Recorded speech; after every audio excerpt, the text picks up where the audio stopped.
Break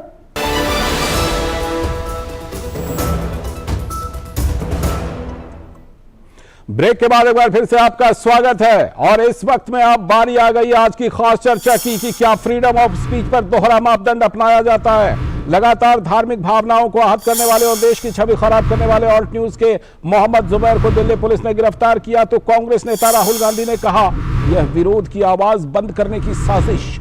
उधर editors guild ने police कार्रवाई की निंदा करते हुए जुबैर की रिहाई की मांग की है। लेफ्ट लिबरल ग्रुप में जो आक्रोश दिख रहा है वही आक्रोश महाराष्ट्र और छत्तीसगढ़ में जब ऐसा होता है तो क्यों नहीं। शरद पवार के खिलाफ एक पोस्ट को लेकर एक छात्र की महीनों पहले गिरफ्तारी हुई थी लेकिन कोई आवाज नहीं। बंबई हाईकोर्ट ने पूछा भी था कि एक ट्वीट को लेकर एक छात्र को कितने दिनों तक जेल में रख सकते हैं लेकिन फिर भी कोई प्रतिक्रिया नहीं। पूरे मामले पर किसी तथाकथित बुद्धिजीवी वर्ग की तरफ से कोई प्रतिक्रिया नहीं आई थी। रंगकर्मी केतकी को महाराष्ट्र पुलिस ने एक पोस्ट के कारण 15 मई को गिरफ्तार किया था और केतकी पर क्या आरोप था, यही कि शरद पवार पर उन्होंने कोई आपत्तिजनक टिप्पणी की थी और उसके बाद से 40 दिनों के बाद हाईकोर्ट से केतकी को जमानत मिल पाई थी। लेकिन देखिए जरा कि नारी शक्ति को लेकर आवाज बुलंद करने वाली महिला एक्टिविस्ट पत्रकारों ने भी तब चुप रहना ही मुनासिब समझा था। तो फ्रीडम ऑफ स्पीच के क्या इनके अपने तर्क और अपने पैमाने हैं, ये बड़ा सवाल है इनके ऊपर। सेलेक्टिव फ्रीडम के कारण मीडिया में भी गुम हो जाती है केतकी और निखिल जैसे बच्चों की आवाज। मोदी सरकार के खिलाफ अनाप शनाप लिखने वालों के लिए दी जाती है फ्रीडम ऑफ स्पीच का तर्क लेकिन धर्म विशेष के खिलाफ अपमानजनक टिप्पणी करने वाले ग्रुप के लिए दी जाती है फ्रीडम ऑफ स्पीच का तर्क। और जब महाराष्ट्र, छत्तीसगढ़, राजस्थान में ऐसा कुछ होता है तो गुस्ताखी की सजा दी जाती है। तो सबसे बड़ा सवाल फ्रीडम ऑफ स्पीच के मुद्दे पर आक्रोश या फिर ये पूरी तरह से सियासत और ये कैसा दोहरा मापदंड एजेंडाधारी क्या इस मुद्दे पर राजनीति करते हैं। इसी मुद्दे को लेकर चलते हैं अपने 3 मेहमानों के साथ। सबसे पहले वरिष्ठ सलाहकार संपादक अशोक श्रीवास्तव हमारे साथ जुड़ चुके हैं, हर्षवर्धन त्रिपाठी भी जुड़ चुके हैं वरिष्ठ पत्रकार और विजय कौशिक जी कांग्रेस के नेता। बहुत बहुत स्वागत आप तीनों का। अशोक, सबसे पहले ये क्यों बार बार ऐसा होता है, एजेंडाधारी की क्या ये राजनीति ये कम होने का नाम क्यों नहीं लेती। हम इस मुद्दे पर कई बार बात कर चुके हैं और एक बार फिर से वही नौबत आई है कि मोहम्मद जुबैर की गिरफ्तारी तो गिरफ्तारी है लेकिन बाकी जगहों पर आप देखें तो इनके कान पर जूं तक नहीं रेंगती। देखिए लालचंद, ऐसा है कि इस मामले में आप ये सोचे कि ये लोग खामोश हो जाएंगे तो ये नहीं, ये पूरा एक टूल किट है। और क्योंकि आप ये देख रहे हैं कि बीते कई चुनावों से 2 लोकसभा चुनाव और देश भर में जो तमाम विधानसभा चुनाव होते हैं, उपचुनाव होते हैं, नरेंद्र मोदी सरकार को, बीजेपी को विपक्ष इस वक्त जो है किसी भी तरह से परास्त नहीं कर पा रही क्योंकि विपक्ष की स्थिति अपनी ये है कि विपक्ष के पास ना नीति है, ना उसके पास कोई नीयत है इस सरकार से लड़ने की, ना उसके पास कोई एजेंडा है। तो दरअसल ये लोग, ये विपक्ष क्या करता है, विपक्ष हर बार जो एजेंडाधारी जो जीव हैं, जो खास करके विदेशी जो पैसा आता है, चाहे वो एनजीओ वाले हों, ये कथित बुद्धि राक्षस हों या फिर जो कथित पत्रकार हैं जिनको विदेशों से फंडिंग होती है, ये विपक्ष दरअसल उनके पीठ पीछे जो है छुप करके वो वार करने में। तो विपक्ष की राजनीति की स्थिति है और इन लोगों को क्योंकि बाहर से फंडिंग होती है, पैसा मिलता है, तो इसलिए जाहिर सी बात है जिसको जिस चीज का पैसा मिल रहा है अगर वो वही नहीं करेगा तो फिर वो करेगा क्या,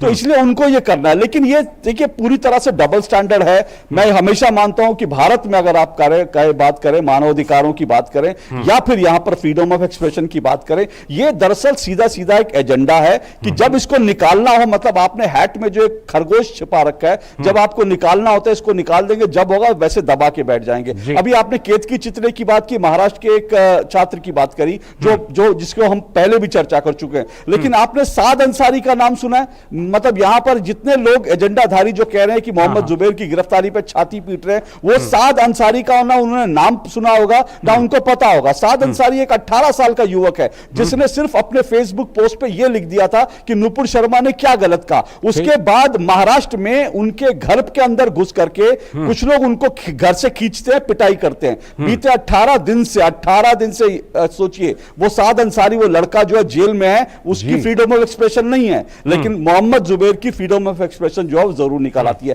तो ये डबल स्टैंडर्ड है और आप इनको कितना बेनकाब कीजिए, ये दरअसल बेशर्म लोग हैं, ये इसी तरह की राजनीति करते रहेंगे। मैं फिर कह रहा हूं क्योंकि इनको इसी बात का पैसा मिलता है, ये इसीलिए काम कर रहे हैं। लालचंद, और पैसा मिलता है, इस पैसे को लेकर के जो उगाही है, विदेशों में उगाही के मामले में भी ऐसे लोगों को पकड़ा गया। मैं लौटता हूं आपके पास, लेकिन हर्षवर्धन जी के पास जाऊं उससे पहले विजय जी से मैं एक सवाल ले लेता हूं। विजय जी, आपके ऊपर यह सवाल सीधा सा, निखिल है, केतकी है, शाद अंसारी है, तमाम ऐसे उदाहरण हैं, राहुल गांधी जी की कोई प्रतिक्रिया नहीं आती, लेकिन मोहम्मद जुबैर की गिरफ्तारी हुई। ये वही मोहम्मद जुबैर है जो एक व्यक्ति ने जो दाढ़ी काटने का आरोप लगाया था, झूठा आरोप लगाया था, उसमें भी ये मोहम्मद जुबैर बेनकाब हो चुका है। उसकी जब गिरफ्तारी होती है तो राहुल गांधी फट से ट्वीट कर देते हैं, क्यों?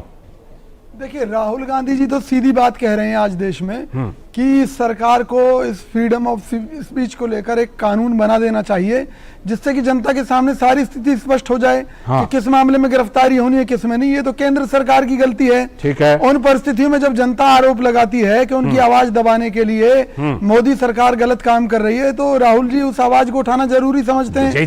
क्योंकि नुपुर शर्मा की गिरफ्तारी क्यों नहीं की आज तक मोदी सरकार ने? आपके पॉइंट को मैंने समझा, कंट्रीज के दबाव में उसको पार्टी से बाहर विजय जी, आपके पॉइंट को मैंने समझा, लेकिन ये बताइए, जब भाजपा ने मान लिया कि नुपुर शर्मा दोषी है और उसके दूसरे प्रवक्ता दोषी हैं, तो उनको गिरफ्तार क्यों नहीं करवाया? पुलिस कार्रवाई कर रही है उनके ऊपर, जहां कहीं भी रिपोर्ट दर्ज कराएगी उसमें पुलिस कार्रवाई करे। लेकिन आपने जो बात कही कि वो कहते हैं कानून बना दीजिए, तो लेकिन जब तक कानून नहीं बनाए तब तक क्या राहुल गांधी इसी तरह सेलेक्टिव ट्वीट करेंगे क्या, कि निखिल और केतकी के लिए नहीं करेंगे और मोहम्मद जुबैर के लिए करेंगे?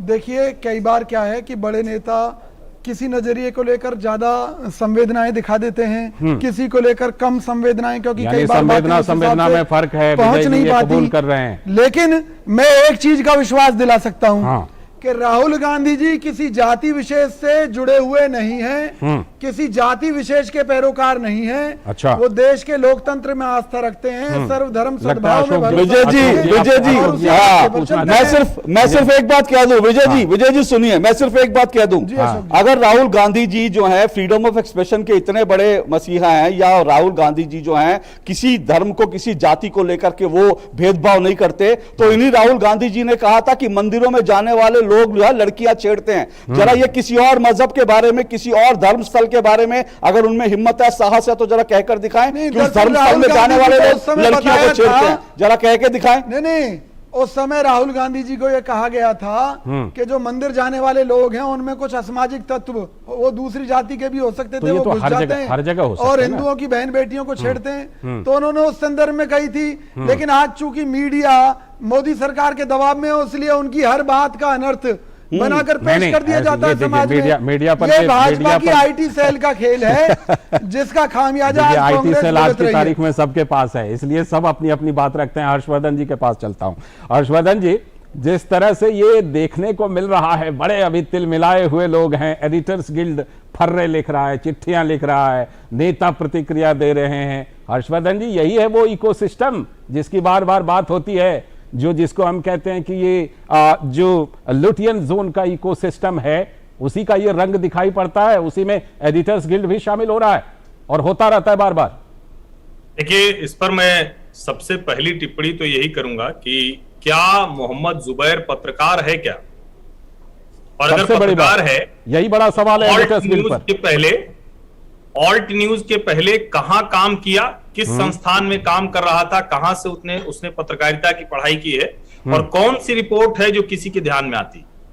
ये मुकुल सिन्हा के परिवार का, प्रतीक सिन्हा और उनकी मां दोनों हैं इसमें, उनके परिवार का एक, जिसको हम कहते हैं ना कि कम्युनिस्ट आइडियोलॉजी का एक एजेंडा प्लेटफॉर्म है। और इसे मैं थोड़ा सा दुर्भाग्य भी कहूंगा कि बहुत सी ऐसी जगहों पर जब गूगल ने भारत में फैक्ट चेकिंग शुरू की तो उसको ऑल्ट न्यूज मिल जाता है, और बाद में फैक्ट चेकिंग के नाम पर ये लोग पूरा एजेंडा चलाते हैं। और इनकी पूरी कोशिश ये रहती है कि किसी भी तरह से ये संघ को, भाजपा को, सरकार को बदनाम करें, देश को कमजोर करना भी हो तो वो करते रहते हैं। अब सवाल यही है कि अगर वो पत्रकार नहीं है तो पत्रकारिता करने वाले जो लोग हैं, जो पत्रकारिता से जुड़े हुए संगठन है, वो इस पर किस तरह से टिप्पणी कर रहे हैं? क्या वो ऐसे सामान्य नागरिक इस तरह का कोई हेट ट्वीट करे, हेट स्पीच करे, तो उसके पक्ष में कभी खड़े होते हैं क्या? नहीं खड़े होते। दूसरा जो महत्वपूर्ण सवाल है, कई लोग कह रहे हैं कि नूपुर शर्मा की गिरफ्तारी नहीं हुई, नूपुर शर्मा ने भी तो ऐसा ही बोला। नूपुर शर्मा ने जो कहा वो टीवी की बहस में उत्तेजना में आवेश में कहा गया शब्द था, और वो शब्द कोई ऐसा नहीं था कि कुछ अलग से कहा। जो कहीं लिखा हुआ है उसको कोट किया, और जिसको उस तरह से नहीं बोला जाना चाहिए था। बाद में नुपुर शर्मा ने माफी मांगी कि चूंकि हमारे आराध्य पर टिप्पणी हो रही थी इसलिए मैं आवेश में बोल गई, उसने माफी मांग ली। यहां जुबैर ने बाकायदा एक ट्वीट नहीं किया है, एक ट्वीट पर तो ये शिकायत आगे बढ़ी है, ऐसे ही होता है कोई मसला, लेकिन बाकायदा एक फेसबुक पेज बनाकर और सिर्फ हिंदू आराध्यों पर टिप्पणी की है जी। अगर इसके बाद भी कोई ये कह रहा है कि इस पर कार्रवाई नहीं होनी चाहिए, तो दरअसल यही वो जहरीले लोग हैं जो समाज को बांट रहे हैं, हिंदू मुसलमान के बीच विभाजन करा रहे हैं, और ये चाहते हैं कि ऐसी चीजें चलती रहे जिससे उनकी दुकान चलती रहे। उनको खतरा लग रहा है कि हो क्या दुकान बंद हो जाए। मैं आता हूं आपके पास। अशोक, क्या ये जिस तरह की बातें होती हैं, देखिए नुपुर शर्मा को लेकर के बात होती है, होनी चाहिए। नुपुर शर्मा ने गलत बयान दिया है, बिल्कुल दिया है, लेकिन सवाल है ऐसे गलत बयानों की तो एक लंबी सूची तैयार की जा सकती है। जाकिर नाइक का आप कोई भी स्पीच उठा करके देख लीजिए, दूसरे धर्म के अपमान के अलावा उसमें होता क्या है, लेकिन कभी कोई आवाज नहीं होती। लेकिन ये जो तथाकथित बुद्धिजीवी वर्ग है, ये ऐसी चीजों को क्या खाद पानी देने का काम करते हैं अशोक?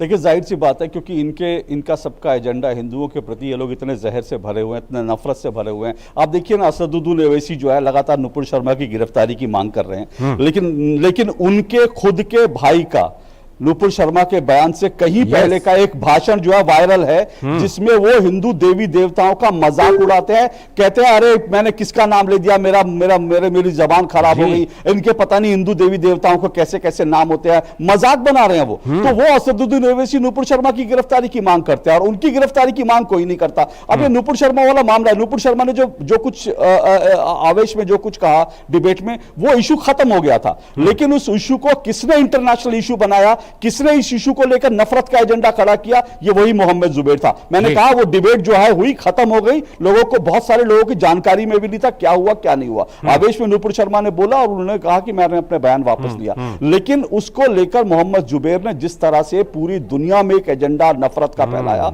वो सबसे बड़ी बात है। तो आप जब दूसरों के लिए गड्ढा खोदते हो ना, तो उसमें खुद गिरते हो। तब मोहम्मद जुबैर को एहसास नहीं था कि वो जो खेल रहे हैं उसमें खुद फंस जाएंगे। लेकिन मैंने कहा सोशल मीडिया पर आजकल ऐसे सिपाही एक्टिव हैं जिन्होंने मोहम्मद जुबैर की पूरी जो है जन्म कुंडली खंगाल निकाली, और जैसा अभी हर्षवर्धन जी ने बताया कि वो हिंदुओं को गाली देने के लिए उन्होंने एक पेज बना रखा था, फेसबुक पेज, जो उन्होंने बाद में डिलीट किया, और उन्होंने दर्जनों पोस्ट ऐसे कर रही थी। अब वो जो गड्ढा उन्होंने तैयार किया उसमें गिर गए। अगर आप अभिव्यक्ति की आजादी का मुद्दा इसे मानते हैं, तो मैं कहता हूं कि शाद अंसारी के बारे में आवाज उठाइए। मतलब शरद पवार क्या इस देश में इतने बड़े मसीहा हो गए हैं कि शरद पवार का बिना नाम लिए उन पे इशारा करके कोई ट्वीट कर दे तो वो 40 दिन जेल में रहेगा, 40 दिन जेल में रहेगा। लेकिन हिंदू देवी देवताओं का मजाक में मजाक आप बनाते रहो, वो आपकी अभिव्यक्ति की आजादी है। ये डबल स्टैंडर्ड बंद होना चाहिए। विजय जी, कहिए अपनी बात, क्या कहना चाह रहे हैं? मैं कांग्रेस पार्टी की तरफ से पूरी जिम्मेवारी के साथ आपसे कह रहा हूं जी कि अगर ये जो जुबैर है हिंदुओं का दुश्मन है, इस हिंदुस्तान का दुश्मन है, जिसकी में रहता है, जिसकी रोटी खाता है और यहाँ के देवी देवताओं का मजाक उड़ाता है, तो इसके खिलाफ कड़ी से कड़ी, सख्त से सख्त कानूनी कार्रवाई होनी चाहिए।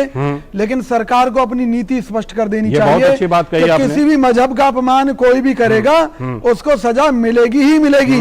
कांग्रेस पार्टी यही चाहती है कि जो न्याय का तराजू है सबके लिए एक बराबर रहे, चाहे वो जुबैर हो, चाहे वो नुपुर शर्मा हो। राहुल गांधी हम ना नुपुर शर्मा की गिरफ्तारी चाहते हैं, ना हम किसी मुल्ले मौलवी की कोई गिरफ्तारी चाहते हैं। हमें चाहते हैं कानून के हिसाब से जो देशद्रोही है उसको फांसी पर लटका दो, और जो नहीं है उसको छोड़ दो।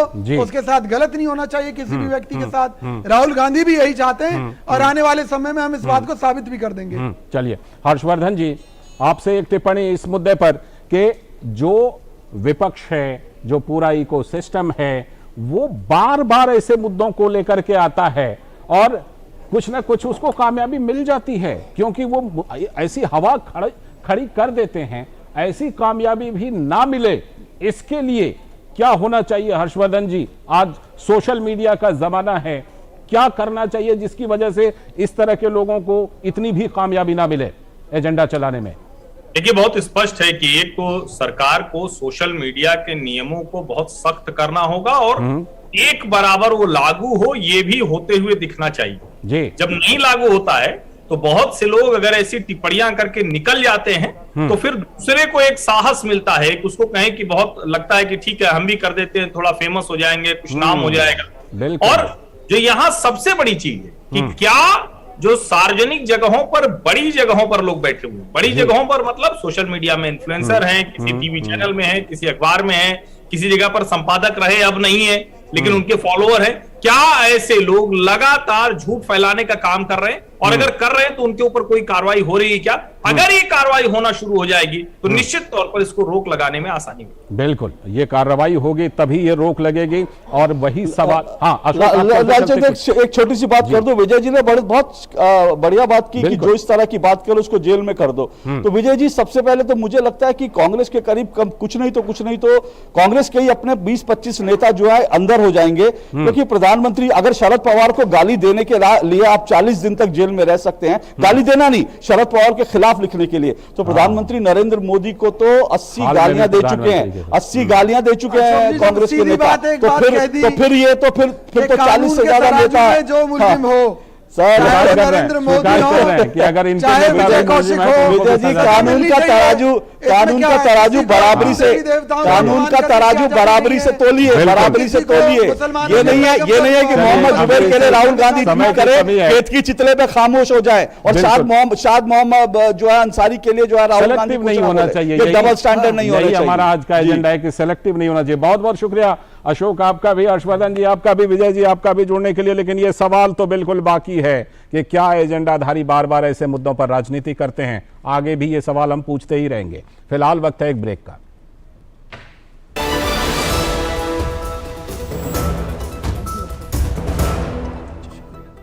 Power Grid, a Maharatna PSU of Government of India, largest transmission utility of country, embarked on one such remarkable